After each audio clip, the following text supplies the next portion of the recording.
கோப்புதூர் அல் அமீன் மேல்நிலைப் பள்ளியில் உமறு புலவர் தமிழ் இலக்கிய மன்றத்தின் சார்பாக மதுரை நகைச்சுவை மன்றம் மற்றும் மதுரை மாவட்ட தமிழ் இயக்கம் இணைந்து ஜெயிக்க போவது நீதான் கலை இலக்கிய போட்டி நடைபெற்றது.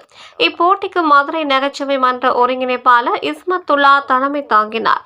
தமிழ் இயக்கம் மதுரை மாவட்ட செயலாளர் ஹரிமா பழனிசாமி முன்னிலை வகித்தார்.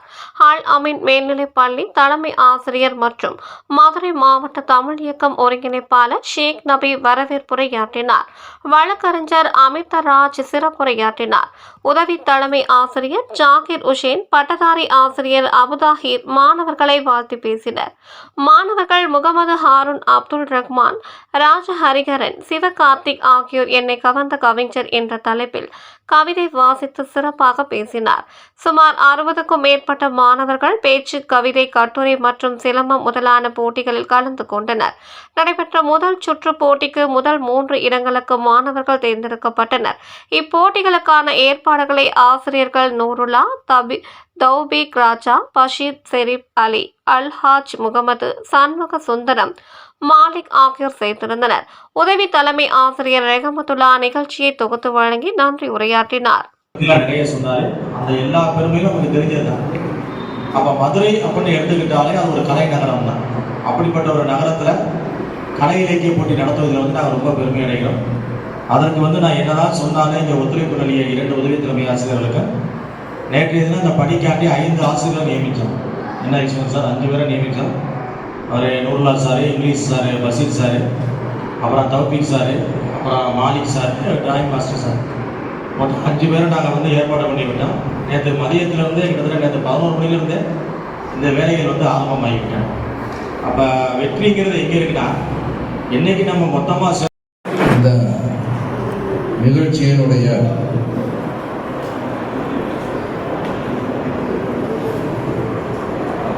சிறப்பு கருப்பொருள் அப்படின்னு சொல்லி கருப்பொருள் யாருன்னு கேட்டால் நம்ம எம்சர் சார், நகைச்சுவை மன்றத்தினுடைய ஒருங்கிணைப்பாளர். இந்த மன்றத்துக்கு நான் 1-2 போயிருக்கேன்.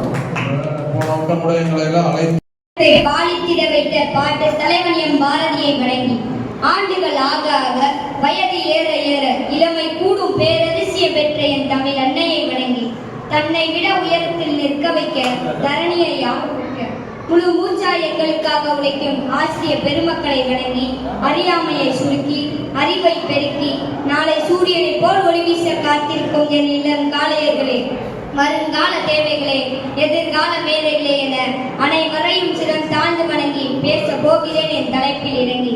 என்னை கவர்ந்த தமிழறிஞர் பாரதியார் மீசை முறுக்கிய கவிஞன் மட்டுமல்ல, தேசத்தின் விடுதலைக்காக போற்றும் பாடல் வரிகளால் சின்ன குழந்தை மனசை சீராக்கி சிறகடிக்க செய்த முறுக்கு மீசையும் முண்டாசு கவிஞனுமே என்னை கவர்ந்த தமிழறிஞர்.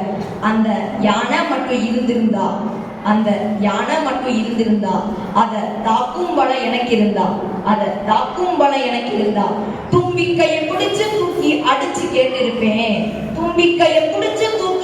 கேட்டிருப்பேன். ஏன் எங்க பாரதிய தள்ளிவிட்டனு பேச வாய்ப்பளித்து பேச விட்டு அமைதி ஒத்துழைத்த அனைத்து பேரையும் சிரம் தாழ்ந்து வணங்குவதே நல்ல பழக்கம். அதுவே எனது வழக்கம். தமிழே எனது முழக்கம். பேசி முடிக்கிறேன். வணக்கம். இன்பம் பெற கம்பனைப்படி எழுச்சியும் புரட்சியும் அறிய பாரதிதாசனைத்து உமையை சொல்ல சுரதாவையும்